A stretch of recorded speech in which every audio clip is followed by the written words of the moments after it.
Hello and welcome to another video. Today I will be going through David Fincher's filmography and ranking all of his films from S tier down to D tier. So David Fincher is one of my favorite directors of all time, and he has some of my favorite movies ever made. So I'm really excited to get into this one. So let's kick it off with Alien 3. So full disclaimer, Alien 3 is the only film on this list that I haven't seen.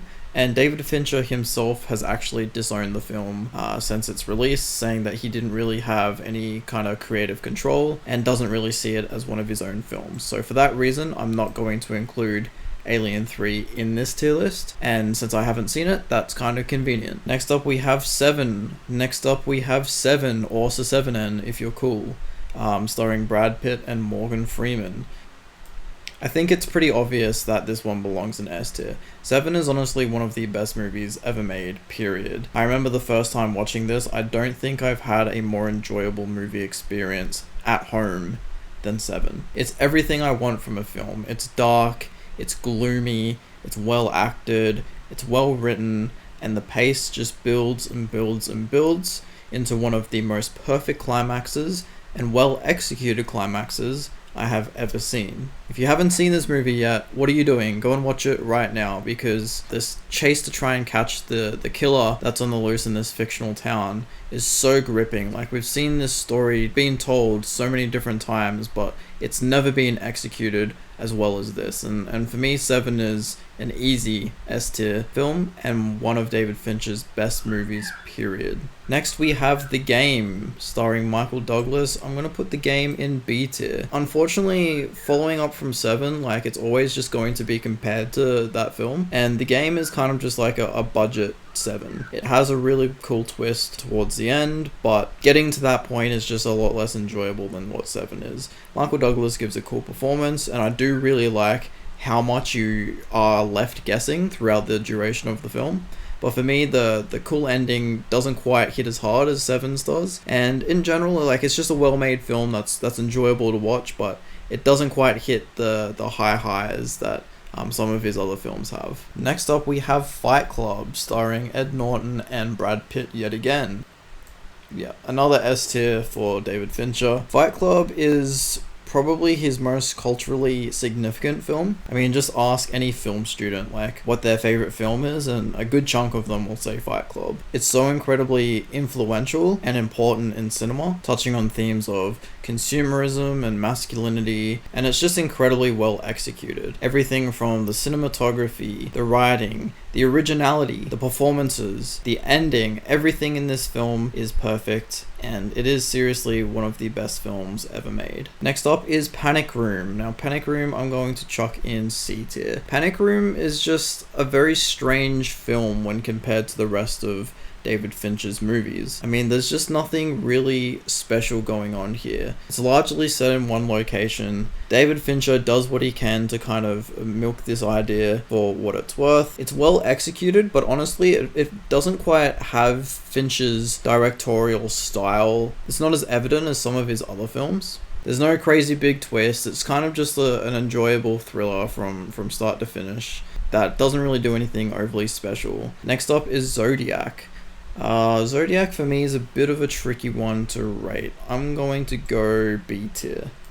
So Zodiac is a really well made film. It's actually one of my favorite movies, touching on like a real serial killer. I really appreciate the different perspectives that this film has, like Jake Gyllenhaal's character contrasting with Robert Downey Jr.'s character and Mark Ruffalo. The acting across the board is really, really strong here, and honestly, this might be one of his best written films, even though he himself isn't a writer. The writing for this film is just so incredibly on point. There's a lot of memorable scenes here too, and I think it does a great job and making its 3-hour runtime super engaging. It also has a fantastic ending, maybe not in the same style as his big twists of, say, Seven and The Game, but something that really stays with you after the credits roll. Zodiac is super slick, and I really like what Fincher does here with his cinematography and just the direction and style. He creates this really dark and moody atmosphere that really stays with you throughout the duration of the film. Super creepy, and a very good film for sure.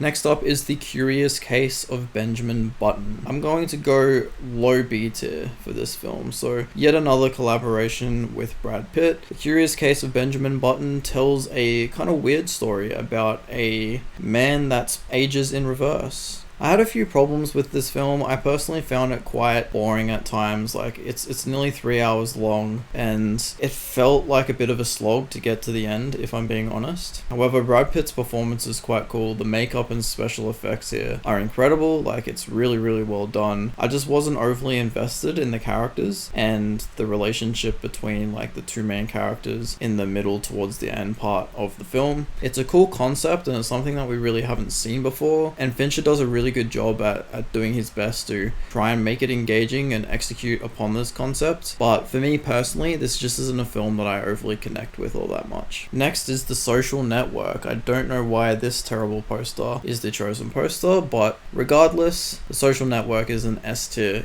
film. So we're starting to see a bit of a trend. Lots of S-tier films with David Fincher, and that's because he is a serious director, and he really proves it with The Social Network. Teaming up with legendary writer Aaron Sorkin, Fincher and Sorkin are really at their best in this one, and it's such an engaging film. Like, if you told me that a movie about how Facebook was made would be one of the most gripping and immersive films of the 2010s, then I would have laughed at you. But no, it's exactly what it is. It's so incredibly well made. Jesse Eisenberg and Andrew Garfield both kill it in their respective roles, and it's just super interesting to see what could be a boring story brought to life in such an efficient and effective way that's incredibly engaging. Like, seriously, not a single minute of this film was wasted. It is entertaining from beginning to end. It has so many memorable moments, such as that scene where Andrew Garfield bursts back and says he's coming back for the whole thing. Fincher just really nails this one, and honestly, I think this might be one of his best directorial efforts. It might not be as culturally significant as, say, Seven or Fight Club, but in terms of his pure directing chops, like, this might be his best film. Next is The Girl with the Dragon Tattoo. I'm gonna put The Girl with the Dragon Tattoo in A tier. So this is a remake of I believe it's a Swedish film, might be wrong on the country there, but